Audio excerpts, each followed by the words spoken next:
Sagittarius, hi. Welcome to Mr. Queen PH. At ito ang inyong weekly reading for August 12 to 18, 2024. If you are interested in private readings, meron tayong link sa description at sa pinned comment. Check nyo na lang yung information kung paano mag-book for a private reading.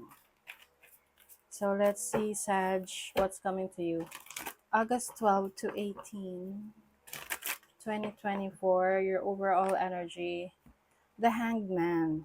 Ako, meron kayong reassessment ng iyong life. Pwede rin meron kayong iniiwasang magdesisyon, iniiwasang gawin.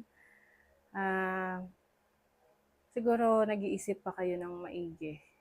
Oo. Yung iba hindi pa kayo ready for yung mga plano ninyo. Pwedeng you are you're holding back. Ganyan. Oo.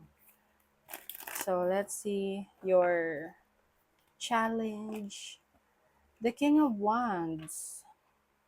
Siguro meron kayong gustong puntahan, pero hindi pa ninyo magawa sa ngayon. Something might be blocking. Let's say, for example, you want to travel sa ibang lugar. And maaring merong mga dahilan para hindi pa yan matuloy.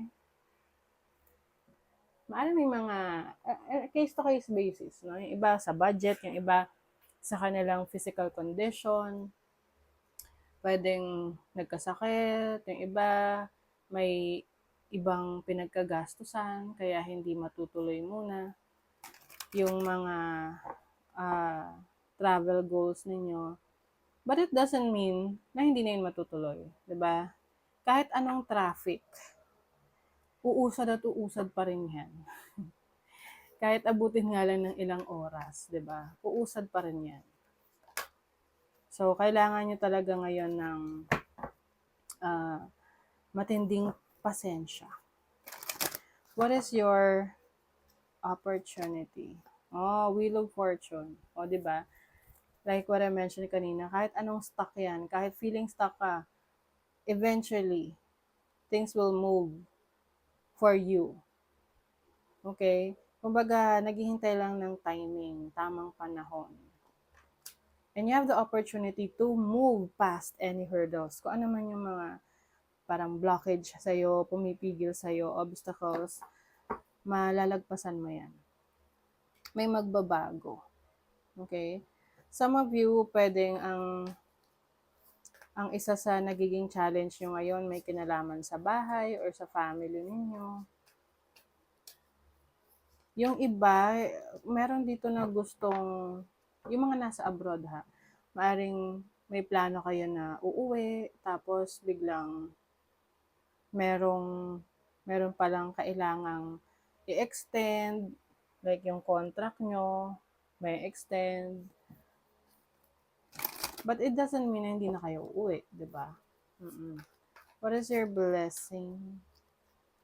The blessing, the world, accomplishment. This is achievement. Meron kang achievement, Sagittarius. Kumbaga masasabi mo, worth it din naman. Yung pinaghintay mo.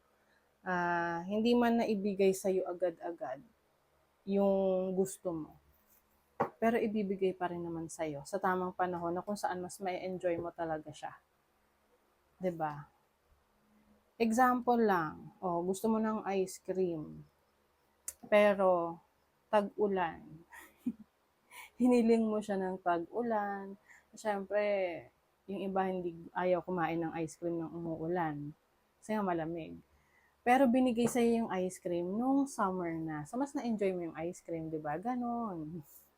Ganon yung analogy dyan. Okay? So, meron ditong achievement. Maaring pagdating sa business ninyo, yung ina-apply nyo sa ibang bansa, ngayon ay makukuha nyo na. Finally, diba? Worth it naman, yung sacrifices.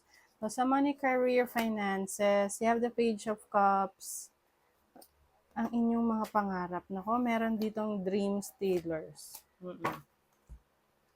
Siguro isa rin to sa reason kaya hindi nyo na itutuloy kasi parang merong kumukontra sa mga plano nyo, sa mga pangarap ninyo. Okay? Mag-ingat sa mga taong yung bang parang lagi na lang nakakontra sa mga plano mo. Parang laging merong masasabing hindi maganda. Oo, halimbawa meron ka na pagsasabihan na gusto mong magnegosyo, ganyan, tapos laging nakakontra sa'yo na, ay, wag mong gawin yan kasi ano, baka hindi maging successful. Oo. Tapos kahit ano pang plan mo, laging nakakontra. I-reassess mo yung situation kasi baka itong taong to, ayaw lang niya na makitang umangat ka. 'Di ba? Kung nararamdaman mo na yun yung makakabuti sa'yo sa career mo, sa business, gawin mo. Yan o. You mesmerize people with your charm. Very charming ka. Attractive. Kumbaga, pagdating sa, kung nasa sales and marketing ka, mabilis kang makabenta. So, kung meron kang mga gagawin, no, make sure to prepare. Let's say you are starting a business, prepare, no? Paghandaan mo. Kasi kung alam mong ready ka, wala ka naman dapat ikatakot kahit na merong nagbibigay sa'yo ng advice na huwag mong gawin. Isa kasi yung nagbibigay ng advice na yan. Ayaw lang nilang makitang successful ka kasi parang threatened sila sa'yo. Okay, let's see your love life. Eight of Pentacles, the Emperor, the Queen of Pentacles. So if you are in a relationship, I think ang focus ng inyong relasyon ay stability ng inyong finances, ng inyong resources. Nandun kayo nakafocus. I'm seeing may mag-partner dito, couple, na talagang nagtutulungan sila para sa future ng family nila. Let's see. Someone isn't over the relationship. Naku, baka meron sa inyong merong person from the past na manggugulo sa inyong relationship. Hindi pa siya over. But yung iba naman, pwedeng nagkaroon kayo ng problema ng person mo. Tapos, someone is, parang gusto niyong makipag-usap, makipag-ayos. So, only when you are ready. Kasi kailangan niyo muna ng time and space para i-figure out ang inyong relationship. Kasi yung iba, parang hindi binibigyan ng space yung kanilang person. Instead na maayos, lalong naguguluhan, nag-aaway lalo. Music. Some of you are musically inclined and this is going to be very helpful sa inyo ngayong week na to. Listening to music, mas nakakakalma sa inyo.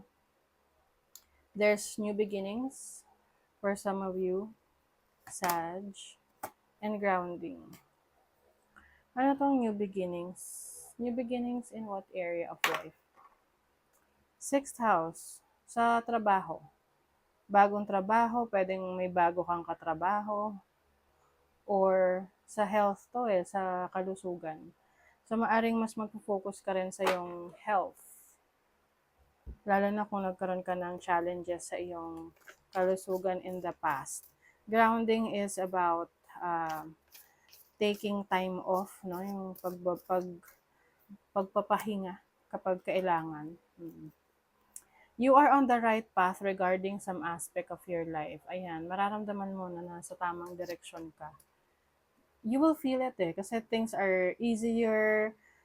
Kung may challenge man, mabilis magawa ng paraan.